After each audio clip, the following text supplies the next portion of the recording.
इन दोनों में फ़र्क क्या है। यहाँ पर ये फ़र्क है और यहाँ पर ये। अब आप ये करना चाहोगे कि आप ये करना चाहोगे। इस वीडियो में दी गई जानकारी केवल शिक्षा और जानकारी के उद्देश्य से है। कोई भी निवेश करने से पहले अपने वित्तीय सलाहकार से सलाह जरूर लें। दोस्तों एसआईपी जल्दी शुरू करने का कोई फ़ायदा ही नहीं है, ठीक है। एसआईपी अगर आप जल्दी शुरू करना चाहते हैं ना तो मत कीजिएगा। मैं आपको यहाँ पे बताने वाला हूँ कौन कौन से रीजन हो सकते हैं। एक हमारे दोस्त हैं, मित्र हैं, जिन्होंने हमको बताया था कि अगर आप जल्दी एसआईपी शुरू करते हो तो आपको यहाँ पे कोई फ़ायदा देखने को नहीं मिलेगा। जैसे कि लोग कहते हैं कि 25 से आपको एसआईपी शुरू कर देना चाहिए, तो कोई कहता है कि भाई 35 से शुरू करना है, ठीक है। तो यहाँ पे आपको मैं बताने वाला हूँ कि आपको यहाँ पे 25 से शुरू करने में ज़्यादा फायदा मिलने वाला है, फिर 35 पे शुरू करते तो आपको ज़्यादा बेनिफिट यहाँ मिलने वाला है। ये आप समझ कर अपना इन्वेस्टमेंट करेंगे, क्योंकि बहुत सारे कन्फ्यूजन मन पे रहते हैं कि एसआईपी हमें कब से शुरू करना चाहिए, हमारा ये समय सही होगा या फिर हमारा ये समय सही होगा, ठीक है। अब कुछ लोग यहाँ पर इस पर एग्री होते हैं, कुछ लोग इस पर एग्री हो जाते हैं, तो इसी के बारे में इस वीडियो में समझने वाले हैं। अगर आप चाहते हैं अपने इन्वेस्टमेंट करना तो बहुत ही ध्यान से इस वीडियो को देखिएगा। अगर आप अभी 20s में हो या फिर अगर आप 35 में हो तो ये वीडियो आपके लिए काफ़ी ज़्यादा इंपॉर्टेंट हो सकता है। अगर आपकी उम्र इससे भी ज़्यादा हो या फिर आपकी उम्र इससे भी कम हो तो आप अपने बड़े को या फिर अपने छोटों को इस वीडियो को जरूर शेयर कीजिएगा, क्योंकि बहुत ही जानकारी भरा ये वीडियो होने वाला है। दोस्तों यहाँ पर सवाल क्या उठता है कि हम अपने एसआईपी को कब शुरू करें, ठीक है। 25 से शुरू करें या फिर 35 से शुरू करें, ये हमारे मन में कन्फ्यूजन बना रहता है। हम यहाँ पे सबसे पहले कुछ पॉइंट देखेंगे। ये पॉइंट हमारे लिए काफ़ी ज़्यादा इंपॉर्टेंट है कि अपनी एसआईपी को हमें कब शुरू करना चाहिए और कब शुरू करने से हमें ज़्यादा फायदा देखने को मिल सकता है। दोस्तों यहाँ पे अगर हम 25 में शुरू करते हैं तो यहाँ पर हमें सबसे बड़ी चीज़ क्या फ़ायदा होगा, हमारे पास यहाँ पे समय ज़्यादा होता है, ठीक है। हमारे पास यहाँ पे समय ज़्यादा होता है, लेकिन यहाँ पे दोस्तों एक नुकसान भी है। समय तो ज़्यादा हमारे पास है, लेकिन यहाँ पर हमारे पास एक चीज़ नहीं होता, उस समय हमारे पास यहाँ पे पैसा नहीं होता, ठीक है। हमारे पास यहाँ पे पैसा नहीं होता। अभी हम आगे और कैलकुलेशन करते हैं कि अगर आपके पास पैसा नहीं भी है और अगर 35 में आपके पास पैसे आ भी जाते हैं तो कौन ज़्यादा विजयी होगा, अभी आपको आगे देखने को मिलेगा, ठीक है। तो यहाँ पे 25 की उम्र में हमारे पास समय तो ज़्यादा है, लेकिन हमारे पास ज़्यादा पैसा नहीं है। क्यों नहीं है? क्योंकि अभी हमारी जॉब लगी है या फिर अभी ज़्यादा इनकम नहीं जनरेट कर पा रहे हैं, इसलिए हमारे पास पैसा यहाँ पे नहीं है। ये तो हमारे पास पहला रीज़न हो गया। और दूसरी चीज़ दोस्तों यहाँ पे रिस्क लेने की क्षमता, ठीक है। रिस्क लेने की क्षमता हमारे पास होती है। अगर हम यहाँ पे अपना इन्वेस्टमेंट कर रहे हैं और अगर 25 साल शुरू कर देते हैं तो हमारे पास रिस्क लेने की क्षमता है। क्यों हमारे पास रिस्क लेने की क्षमता है? क्योंकि हमारी इनकम भी शुरू हुई है, हमारे ऊपर उतना रिस्पॉन्सिबिलिटी नहीं है और हमारे पास इन्वेस्टमेंट का टाइम होराइजन लंबा है। जनरली दोस्तों माना जाता है कि अगर हम अपने 50 तक अपना पैसा इन्वेस्टमेंट करेंगे तो हमारे लिए ठीक होता है। मतलब 50 की उम्र तक अगर इन्वेस्टमेंट करते चले जाते हैं तो हमारे लिए बेहतर होता है। तो अगर 25 से शुरू करते हैं तो हमारे पास लगभग 25 ईयर इन्वेस्टमेंट करने के लिए होते हैं, जिसकी वजह से हमारे पास रिस्क लेने की क्षमता हमारी बढ़ जाती है, क्योंकि हमारे पास समय ज़्यादा है और उस समय मार्केट हमारा रिकवर कर सकता है अगर हम लंबे समय तक अपना इन्वेस्टमेंट करते हैं, ठीक है।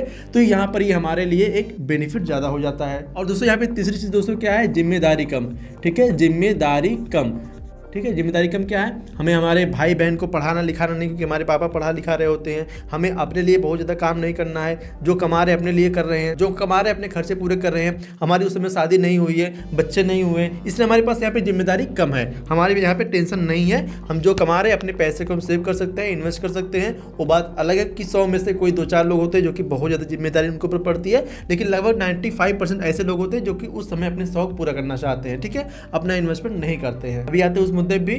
तो यहाँ पे अगर हम नए नए कमाना शुरू करते हैं, अगर 25 की एज में जाते हैं तो हमारा यहाँ पे शौक है ना, ये ज़्यादा होता है, ठीक है। शौक हमारा ज़्यादा होता है, जिसकी वजह से हमारा जो इन्वेस्टमेंट है ये इन्वेस्टमेंट हमारा इफेक्ट होता है और अपने पैसे को हम इन्वेस्ट नहीं कर पाते अपने शौक को पूरा करने के चक्कर में, क्योंकि उस समय हम नए नए पैसे कमाना शुरू किए होते हैं। उस समय में नया जूता चाहिए होता है, नई गाड़ी चाहिए होती है, नया साइकिल चाहिए होता है, नया नया, मतलब कि एकदम अपने पर्सनालिटी को हम डेवलप करना चाहते हैं कि हम बहुत ही अच्छे दिखे और बहुत ही हमें लोग अमीर समझें, ठीक है। जिसके चक्कर में हमारे ये शौक ज़्यादा होते हैं और नई गाड़ी लेना चाहते हैं, जिसकी वजह से हमारे पैसे सेव नहीं हो पाते, इन्वेस्ट नहीं हो पाते और हम उल्टा कर्जे में चले जाते हैं, ईएमआई में फंस जाते हैं, ठीक है। एक तो ये रीज़न हो जाता है। और यहाँ पे पांचवा चीज़ क्या है? यहाँ पर अनुभव कम होता है, ठीक है। अनुभव हमारे पास यहाँ पे कम होता है। अनुभव कौन सा? जैसे मार्केट को लेकर, इन्वेस्टमेंट को लेकर, सेविंग को लेकर हम यहाँ पे बहुत ज़्यादा अवेयर नहीं होते। अगर कोई हमें समझाना भी चाहता है कि भाई अपने पैसे को सेव कर लो, बचा लो, तो हम कहते हैं यार ज़िंदगी में है क्या, 4 दिन की ज़िंदगी है, खा पी के ऐश करें, बाद में देखा जाएगा क्या होगा। हमारे मन से ये निकलता है। लेकिन वही चीज़ अगर 35 में पहुँचते हैं, 14 पहुँचते हैं, तब जाके हमें रियलाइज़ होती है कि नहीं, काश मैंने वहाँ पर अपना इन्वेस्टमेंट किया होता। ऐसा क्यों होता है? चलिए हम यहाँ पे 35 वाले की भी रियलिटी जान लेते हैं। देखो, अगर कोई 35 में पहुँच जाता है ना, तो यहाँ पर सबसे पहली चीज़ क्या आती है? उसके पास समय कम हो जाता है, ठीक है। समय उसके पास कम हो जाता है, ठीक है। समय कम हो जाता है। इसकी वजह से क्या होगा कि यहाँ पे बहुत ही लंबे समय को इन्वेस्टमेंट नहीं कर पाएगा। दूसरा क्या है, रिस्क लेने की क्षमता घट जाती है। ठीक है, रिस्क लेने की जो क्षमता है ये कम हो जाती है। कैसे, मैं आपको बताता हूँ। जैसे कि इनके पास इन्वेस्टमेंट करने का 25 ईयर का टाइम है और इनके पास इन्वेस्टमेंट करने का सिर्फ 15 ईयर का समय है। ठीक है, तो यहाँ पर इनका रिस्क लेने की क्षमता कम हो जाती है, इनके ऊपर रिस्पॉन्सिबिलिटी ज़्यादा होती है क्योंकि जिम्मेदारी यहाँ पे कम है और यहाँ पे जो जिम्मेदारी है ये ज़्यादा हो जाती है, जिम्मेदारी ज़्यादा हो जाती है। कैसे, यहाँ पे इनकी शादी हो गई है, ठीक है, बच्चे भी हो जाते हैं, माँ बाप बूढ़े हो गए, उनकी जिम्मेदारी आ जाती है, तो सब मिला के यहाँ पर रिस्पॉन्सिबिलिटी बढ़ जाती है। अब यहाँ पे अगर ये अपना इन्वेस्टमेंट करना चाहेंगे तो नहीं भी कर पाएंगे। और अभी मैं आपको आगे कैलकुलेशन समझाऊंगा हाइपोथेटिकली, तो आपको समझ में आएगा कि जितने में ये अपना सबसे बड़ा अमाउंट बना लेंगे उतना उनको बनाने के लिए बहुत ही ज़्यादा उनको इन्वेस्टमेंट करनी पड़ती है। अभी क्यों करनी पड़ती है आगे आपको समझाऊंगा। ठीक है, अब यहाँ पर कुछ समय जाते 35 की एज तक जाते जाते ना इनका जो शौक है ये शौक ना अगर होता भी तो ख़त्म हो जाता है क्योंकि उस समय उनके बच्चे के शौक आ जाते हैं। ठीक है, बच्चे के शौक उनको पूरे करने हैं, तो जिसके लिए यहाँ पर ये काफ़ी ज़्यादा इंपॉर्टेंट होता है कि अब ये अपना इन्वेस्टमेंट करने के लिए बिल्कुल परेशान हो जाएंगे और अपने पैसे को बचा नहीं पाएंगे। ठीक है, एंड यहाँ पर हमारे पास तो अनुभव आ जाता है। ठीक है, हमारे पास अनुभव जो है ये आ जाता है मार्केट का। ठीक है, लेकिन यहाँ पर इन्वेस्टमेंट करने के लिए हमारे पास पैसे ही नहीं आते। ठीक है, पैसे ही नहीं बचते, तो यहाँ पर सोल्यूशन इसका क्या है। पैसे हमारे यहाँ पर भी नहीं बच रहे थे, पैसे हमारे यहाँ पर भी नहीं बच रहे थे, तो इसका सोल्यूशन क्या है यहाँ पे अब हमें समझने वाली बात है। अब मैं आपको यहाँ पे पूरा डिटेल में चीज़ें बताने वाला हूँ।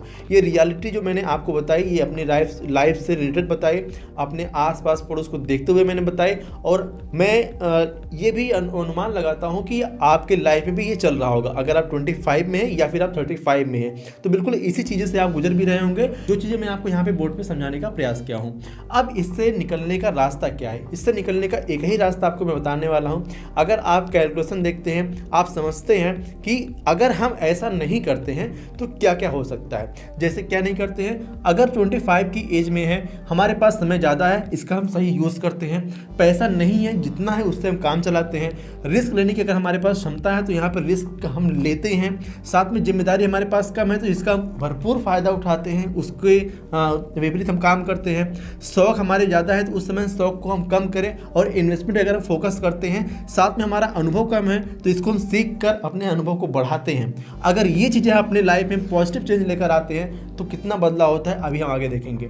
साथ में यहाँ पर 35 में अगर है, समय का हमारे पास है, फिर भी उस समय के दौरान भी हम कुछ दिमाग लगा के अपना इन्वेस्टमेंट करते हैं, हम अपनी इनकम बढ़ाते हैं और अपना इन्वेस्टमेंट करते हैं। साथ में रिस्क लेने की क्षमता अगर हमारी कम है तो उस तरह के हम फंड चुनते हैं जिसमें रिस्क कम हो और हमारे इन्वेस्टमेंट वहाँ पर किया जा सके। जिम्मेदारी ज़्यादा है, बच्चों की जिम्मेदारी है और जो है कि बहुत ज़्यादा रिस्पॉन्सिबिलिटी है, फिर भी उस रिस्पॉन्सिबिलिटी में भी अपना दिमाग लगाकर किस तरीके से अपना इन्वेस्टमेंट करते हैं, और शौक हमारे ख़त्म हो जाते हैं, बच्चे के शौक पूरे करने हैं, उस शौक पूरे करने में हम ध्यान लगा के अपना इन्वेस्टमेंट हम करते हैं, अपने रिटायरमेंट के लिए प्लान करते हैं, तो हमारी लाइफ में बदलाव आ सकता है और अनुभव हमारे पास आ ही जाता है। इन्वेस्टमेंट के लिए पैसे नहीं होते हैं तो अपनी इनकम के बढ़ाने के ऊपर काम करके अपनी इनकम बढ़ाकर अपना इन्वेस्टमेंट हम कर सकते हैं। अब देखिए यहाँ पे हम इसका एक ही सोल्यूशन है, अगर हमारे पास ये विजन क्लियर हो जाए कि अगर अपना इन्वेस्टमेंट हम करते हैं, हम अगर इन्वेस्टमेंट करना शुरुआत करते हैं, कितना अमाउंट की इन्वेस्टमेंट अगर 25 वाला करता है तो पहुँच सकता है, और 35 वाले को वहाँ तक पहुँचने के लिए कितना इन्वेस्टमेंट करना पड़ेगा, अगर ये चीज़ें हमारे क्लियर हो जाती हैं तो यहाँ पर सारी चीज़ें क्लियर होने के चांसेस बढ़ जाते हैं और हमें इन्वेस्टमेंट करने का मोटिवेशन भी बन सकता है। ठीक है, तो यहाँ पर अब हम समझते हैं, जैसे क्या होता है ना कि अगर हमें डायरेक्शन ही नहीं क्लियर हो, अगर हमें डेस्टिनेशन ही क्लियर नहीं हो तो हम रास्ते से भटक जाते हैं। अगर हमें पता है कि हमें कहाँ पे जाना है, मान लेते हैं हमें यहाँ से मुंबई जाना है, अगर मुंबई जाने के लिए हम पता करेंगे कौन सी ट्रेन जाएगी, कौन सा रूट है, क्या क्या है, तो उस तरीके से हम पहुँच जाएंगे। लेकिन हम ट्रेन पर बैठ गए और ट्रेन पता नहीं कहाँ जा रही है, हमें डेस्टिनेशन ही नहीं पता है, तो अपने डेस्टिनेशन पर पहुँच नहीं पाएंगे। ठीक है, तो इसलिए हमें पता होना चाहिए कि अगर इन्वेस्टमेंट हम करते हैं 25 में करते हैं तो कितना पहुंच सकते हैं, 35 में करते हैं तो कितना पहुंच सकते हैं, इसको हम समझेंगे। अब देखिए यहाँ पे अपना हाइपोथेटिकल कैलकुलेशन देखते हैं। यहाँ पे अगर 25 वाला इन्वेस्टमेंट करता है, अगर यहाँ पर ये 5,000 रुपये से अपना इन्वेस्टमेंट स्टार्ट कर देता है, और हाइपोथेटिकली अगर यहाँ पे ये इतना एक्सपेक्ट कर लेता है कि मार्केट ने पास्ट में दिया है, और साथ में अगर ये यहाँ पर अपने 25 ईयर तक अपना इन्वेस्टमेंट कंटिन्यू रखता है, तो इसका जो टोटल इन्वेस्टमेंट अमाउंट आएगा दोस्तों, ये लगभग समथिंग ये आ सकता है। एंड यहाँ पर इसको एस्टिमेटेड रिटर्न के तौर पे लगभग ये यहाँ पे आपको देखने को मिल सकता है, एंड टोटल वैल्यू यहाँ पर लगभग यहाँ तक आपको देखने को मिल सकती है। ये 25 वाला है, मतलब जो 25 की एज में अपना इन्वेस्टमेंट स्टार्ट करता है और ये अपना 5,000 रुपये से इन्वेस्टमेंट शुरू करता है। और वहीं पर जो 35 में आ चुका है, अब ये इन्वेस्टमेंट अपना शुरू करना चाहता है, उसको कितना इन्वेस्टमेंट करना पड़ेगा। अब हम मान लेते हैं इसका ये डबल इन्वेस्टमेंट करता है कि भाई चलो यहाँ पे हमने अपना इन्वेस्टमेंट नहीं किया, अब यहाँ पे अपना इन्वेस्टमेंट करते हैं, और यही रेट ऑफ रिटर्न डिमांड की ये भी चलता है और इसके पास टाइम होरिजन थोड़ा सा कम है।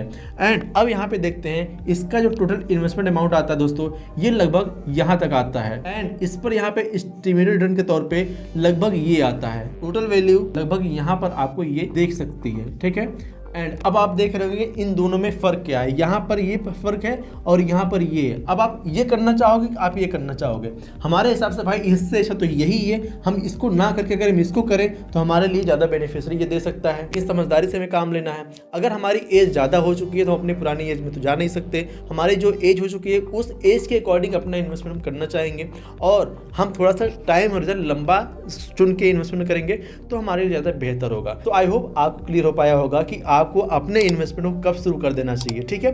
तो मेरे हिसाब से आपको अपने इन्वेस्टमेंट को अर्ली एज से स्टार्ट कर देना चाहिए, चाहे आप 18 हो, चाहे आप 20 में हो, चाहे 25 में हो। जितने जल्दी आप अपना इन्वेस्टमेंट शुरू करते हो उतने छोटे अमाउंट से आपको बड़ा कॉर्पस बनाने का मौका मिल सकता है, क्योंकि यहाँ पे काम करता है पावर ऑफ कंपाउंडिंग। ये आपके पैसे बना के देती है, ये तरीका होता है लॉन्ग टर्म इन्वेस्टिंग का।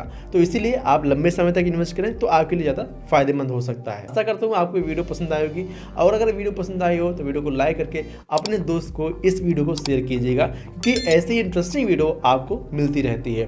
साथ में मैंने एक वीडियो बनाया है जियो फ्लेक्सी कैप के ऊपर, अगर आपने नहीं देखा उसके बारे में जानना चाहते हैं, इस वीडियो पर क्लिक करके पूरी वीडियो आप देख लीजिएगा।